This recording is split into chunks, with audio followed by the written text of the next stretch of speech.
George Custer, Almost an American Hero by Andy Shillette and Michael Carley. There are not enough Indians in the world to defeat the 7th Cavalry.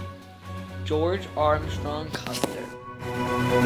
This young leader, who grew up in the state of Michigan, led his cavalry into many battles during the Civil War. After the Civil War ended, Native Americans were his next target. He led his men through many successful battles and eventually to their deaths because of poor leadership.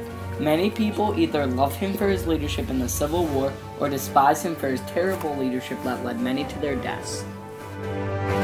George Armstrong Custer was born December 5, 1839 in New Rumley, Ohio, with his mom Mary and his father Emmanuel. He had 4 younger siblings, Thomas, Margaret, Nevin, and Boston. He spent most of his boyhood in Monroe, Michigan, where he lived with his half-sister and her husband. He was very poor as a kid and was determined to live a better life. To pay his way through McNearly Norman School, he carried coal with a friend.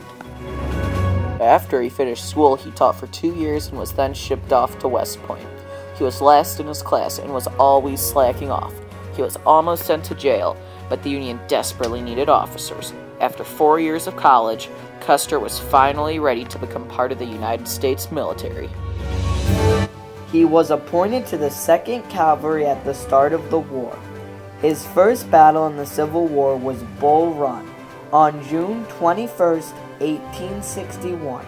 His generals were impressed by his bravery and skill, so after the first battle he was sent south to the 5th Cavalry. He joined Major General George McClellan's in the Peninsula Campaign. Early in the campaign, he showed he was willing to take risks. After his commanding officers debated whether or not to cross the Chickahominy River, Custer went straight to the center of the river to check the depth, not knowing if he would survive. He was able to check the depth successfully, and soon he convinced the commanding officers to let him lead the Michigan Cavalry after several more acts of risky decisions. He joined the Michigan Cavalry, and on his first battle, he captured 50 Confederates. Custer's risky decisions had always paid off, and this became known as Custer's luck. He is known as being one of the luckiest leaders in Civil War history. Custer had a special mix of audacity and bravery that helped him to be a great Civil War leader. Custer finally became the youngest brigade general at the age of 23. When the Civil War came to a close, Custer was present at the surrender of General Lee. Custer today is seen as one of the greatest Civil War leaders of all time. His legacy in this war will always be seen as a great thing.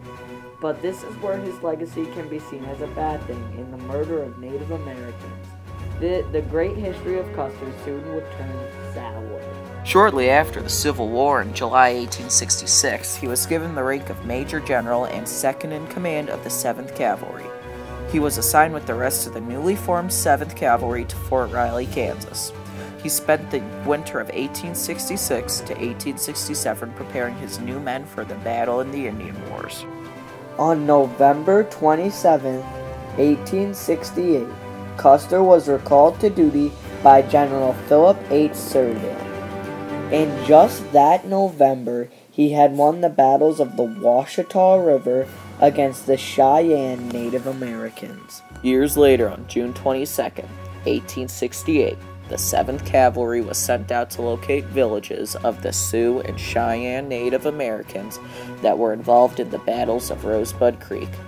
The group of almost 1,900 men was split into 3 groups of around 600 soldiers each.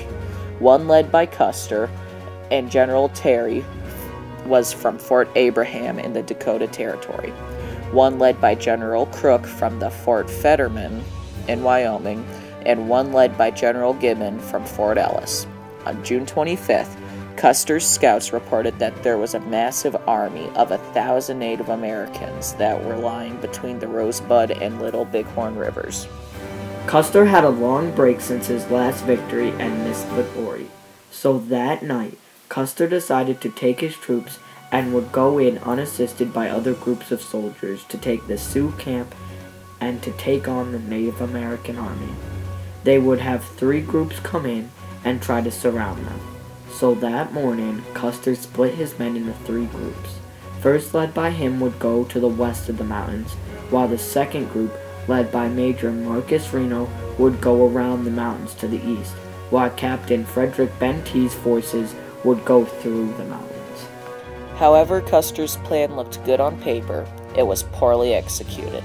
Reno's battalion was met by too many Native Americans, and since they were in small groups of only around 200 men, they couldn't battle back and had to retreat. When they retreated, they found General Benteen's battalion, and they both retreated because of how injured Reno's troops were. Custer, having only 266 men, were the only ones to actually reach the village, where over 2,000 warriors confronted Custer and killed all of his men and himself, since Custer did not retreat. This battle became known as Custer's Last Stand. His leadership in many Civil War battles makes him well known today. With his mix of audacity and bravery, Custer was a great leader, but soon his ego got the best of him and later led to the death of his men. And he was not just very smart, and he fed his ego. His legacy today lives on in many ways. He left a legacy as a brilliant and lucky leader through the Civil War that helped lead to a Confederate surrender. However, as good as that legacy was, he still has the terrible legacy of being too risky and feeding his ego to the point where he led all of his men to their deaths that could have been easily been prevented. He also left a legacy about bold decisions. He made many risks during his career that paid off in his benefit, but when he made too risky of a decision, it backfired horribly and cost all of his men's lives and his own.